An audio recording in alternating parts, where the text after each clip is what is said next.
Hello दोस्तों, अद्भुत कहानी संग्रह में आपका स्वागत है।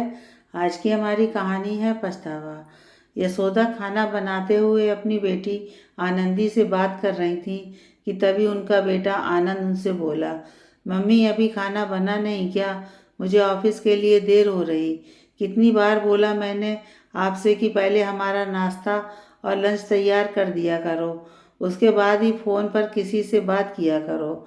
इस फ़ोन के चक्कर में आजकल बच्चों को भी स्कूल के लिए देर हो जाती है, परंतु आपको मेरी बात समझ में ही नहीं आती।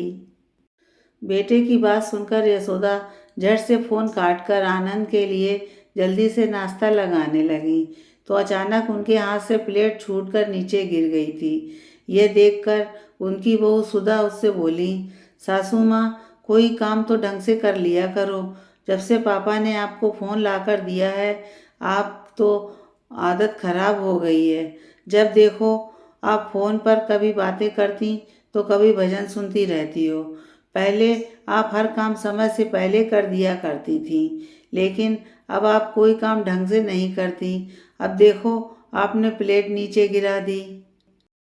पापा ने अच्छा नहीं किया आपको फ़ोन देकर। बहू की बातें सुनकर यशोदा जी दुखी स्वर में बोली, बहू, मैं तो काम ढंग से ही कर रही थी, परंतु उसी वक्त आनंदी का फ़ोन आ गया था।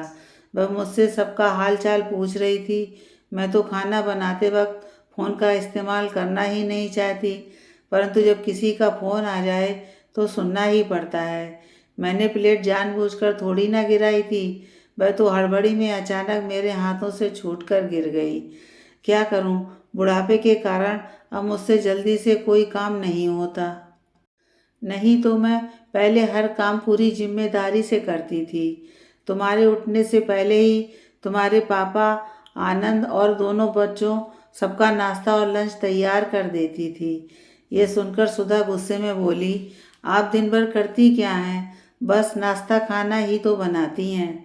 झाड़ू पोंछा बर्तन कपड़े सब काम तो नौकरानी करती है। बुढ़ापे का तो बहाना है। आप साफ साफ क्यों नहीं कहती कि अब आपको खाना बनाने से ज़्यादा फ़ोन पर बातें करने में मन लगता है। उस वक्त सुधा के ससुर यशपाल जी आंगन में बैठकर अखबार पढ़ रहे थे।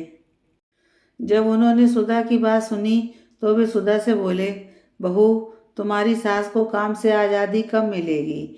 अब तक वह अपने सास ससुर मेरे और बच्चों के लिए काम करती थी, और अब बुढ़ापे में भी तुम सबके लिए काम कर रही है। क्या खाना बनाने की जिम्मेदारी सिर्फ तेरी सास की है, तेरी नहीं? जिस दिन से तू इस घर में बहू बनकर आई, उसने तुम्हें बेटी की तरह प्यार और सम्मान दिया। कभी तुमसे एक काम नहीं करवाया। खुद ही दोनों वक्त का खाना और नाश्ता यही बनाती है। यहाँ तक कि सुबह शाम की चाय भी यही बनाती है। क्या हुआ यदि इसने फ़ोन पर अपनी बेटी से बात कर ली, तो तुम तो कभी अपनी ननद से उसका हालचाल पूछती नहीं।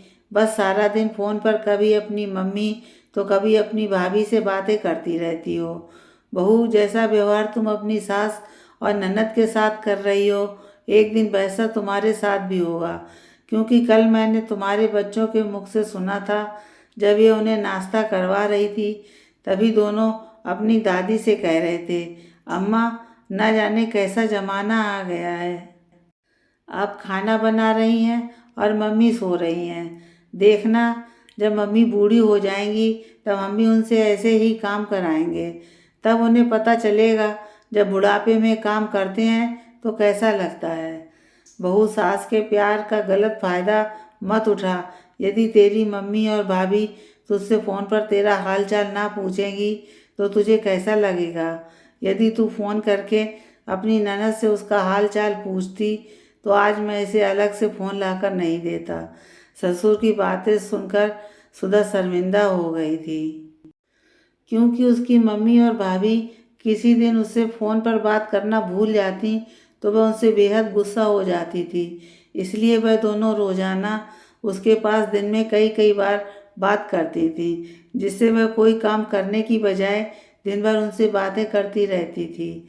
फिर भी उसकी सास उसे कभी काम करने के लिए नहीं कहती थी और ना ही वह करती थी, परंतु आज ससुर के द्वारा बच्चों की बातें सुनकर उसे खुद पर पश्चाताप हो रहा था।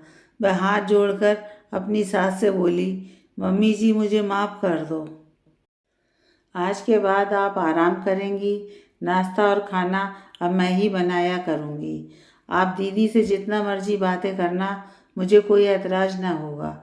अब मैं भी दीदी से फ़ोन पर उनका हाल चाल पूछ लिया करूँगी, क्योंकि मुझे पता है जब मम्मी और भाभी फ़ोन पर हाल चाल नहीं पूछती तो बहुत बुरा लगता है। सुधा की बात सुनकर यशोदा जी और उसके पति के चेहरे पर मुस्कान आ गई थी।